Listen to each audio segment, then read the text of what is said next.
So, how do we face life? Knowing fully well that failure is an aspect of life that we have to deal with. Don't forget, I started this conversation about us putting life in either one of two categories, either bad or good, positive or negative, bad or worse, black or white. And it is a known truth that the life is so dynamic and diverse that there's some aspect of life that you can't really place into all those categories. So most especially when you look at life from the perspective of decision making, where you are faced with important question about what to do and how to really evaluate your place in life or your value or the value of a human life now, right? The quality of a human life. So, it's very easy to summarize the life of a man when it's no more and say, okay, this man lived a good life, or to end it and say this man died a miserable death after doing so much. But everything boils down to interpretation. But how you live matters. Fixating on the end is not what this talk is about. It's about the journey. So, what do we really want from life? We want to be happy, right? We want to enjoy life. We want to have peace. We we want to have more time here in peace, more time, right? Love, we want to experience love, and also we want to be acknowledged for the work which we've done to contribute to life in general. So, not everybody gets to shine on a global space. Not everybody gets the opportunity. But you can be the star in your family. You can be the number one in wherever position you find yourself. By doing those little things that are in your hands to do, by handling it well, little responsibility you have, by doing it well, that is the best place to start, right? Doing everything to the best of your ability, doing it well. And also, I'll take this to God, because when you make God the center of what you do, right? This is not to say it gives you the permission to become, you know, less of a man or less of when you compare yourself to the standard of the world. But there are many things that the world holds so high that matters less. That really don't really matter much when you look at when over time, when you look at over time, there are some things that we worry so much to achieve, right? That over time, when we go back in a few when we go back in time to think about it, we'll know that those things are not really worth it. And that's one thing we've known about, how society, right, glorifies some things that over time we find out that they value less. There are few things in life that actually really matters.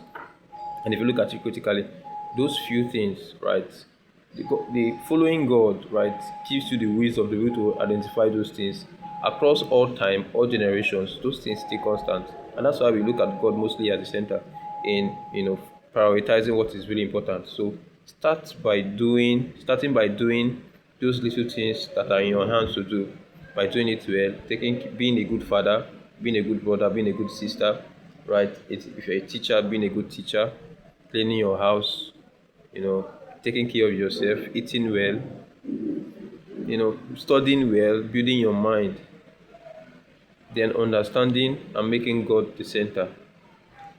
Now, because we are centering our conversation around John chapter 14, verse 6, where Jesus Christ said that He is the way, He is the truth, and the life, I believe that will be the summary how of what life is about, right? So when you ask yourself the question of why am I here, you find the meaning in what Jesus Christ said in the Gospel of John, right? Jesus Christ is the way.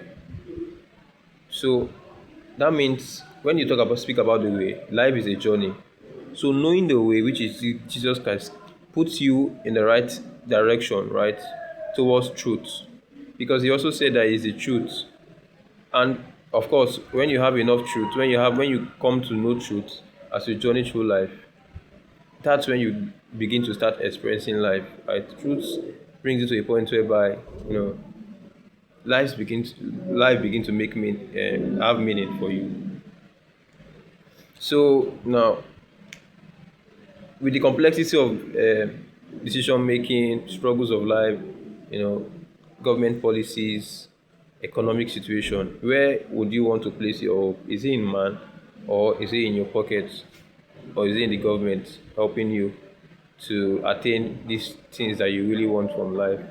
You know, happiness, love, you want truth, you want time, to live enough, you want peace.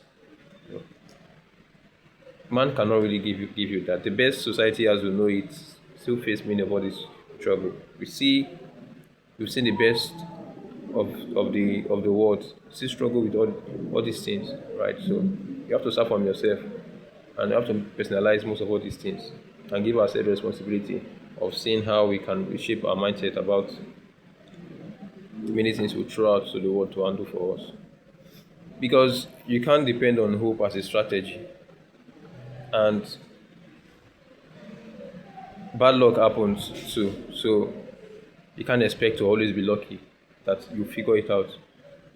So there is a sure means, a sure compass that gives you direction on what to do and how to go about it, which is by following Jesus Christ. He's a person and he's alive. So there is peace, right? You can attain peace if you seek it. It is priceless, but it's something that is accessible. You don't have to you don't have to buy tools to dig, right? You have to buy tools to dig, just like you seek diamond and gold. That's not what we are talking about now. So you don't necessarily have to spend much. All you need to do is commit yourself to seeking Jesus Christ. And how do you seek him? Just by, you know, being intentional about knowing him. So when you earnestly seek him, you'll figure out how best to live life.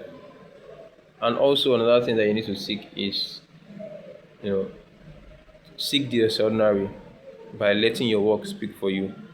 So when your work speak for you, surely you're going to come to a place whereby you begin to find value and you begin to find meaning, and your work will begin to speak. Thanks for joining.